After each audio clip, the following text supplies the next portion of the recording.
Ready, start. एक राष्ट्र एक चुनाव का विचार भारत में चुनावी प्रक्रिया को सरल, सस्ता और अधिक प्रभावी बनाने के उद्देश्य से सामने आया है।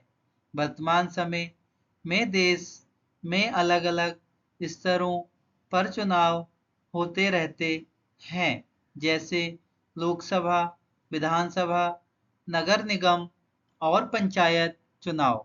इन चुनावों के कारण पूरे वर्ष किसी न किसी राज्य में चुनावी माहौल बना रहता है, जिससे प्रशासनिक कार्यों पर भी प्रभाव पड़ता है।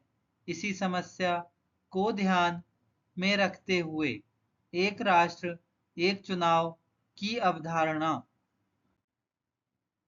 को प्रस्तुत किया गया है। इस योजना के अनुसार पूरे देश में लोकसभा और सभी राज्यों की विधानसभाओं के चुनाव एक ही समय पर कराए जाएंगे। इससे बार बार चुनाव कराने की आवश्यकता समाप्त हो जाएगी और चुनावों पर होने वाला खर्च भी काफी हद तक कम हो जाएगा।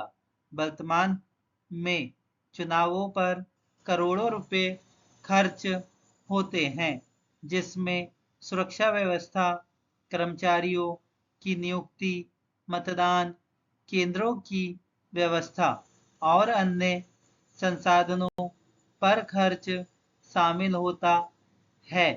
यदि एक साथ चुनाव होंगे तो इन खर्चों में काफी कमी लाई जा सकती है।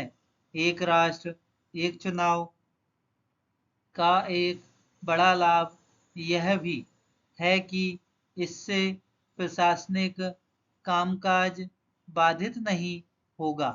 जब भी चुनाव होते हैं, आचार संहिता लागू हो जाती है, जिससे नई योजनाओं की घोषणा और सरकारी कार्यों में रुकावट आती है।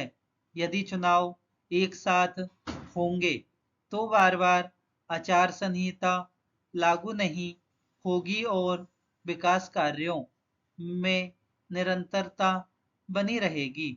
इसके अलावा यह प्रणाली राजनीतिक स्थिरता को भी बढ़ावा दे सकती है।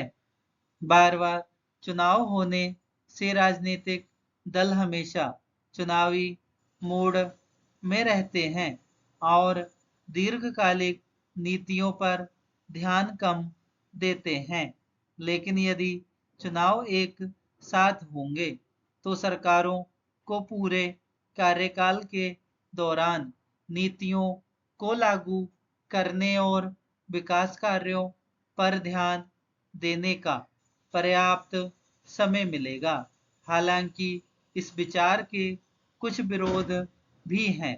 आलोचकों का कहना है कि भारत एक विशाल और विविधताओं से भरा देश है, जहां हर राज्य की अपनी अलग राजनीतिक परिस्थितियां और मुद्दे होते हैं।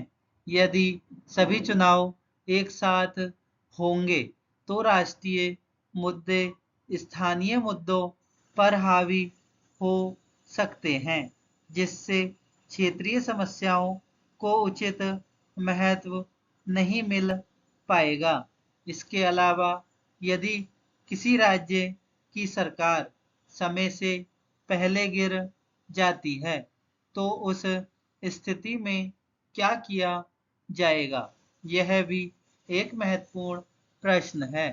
क्या उस राज्य में तुरंत चुनाव कराए जाएंगे या फिर अगले निर्धारित चुनाव तक राष्ट्रपति शासन लागू रहेगा?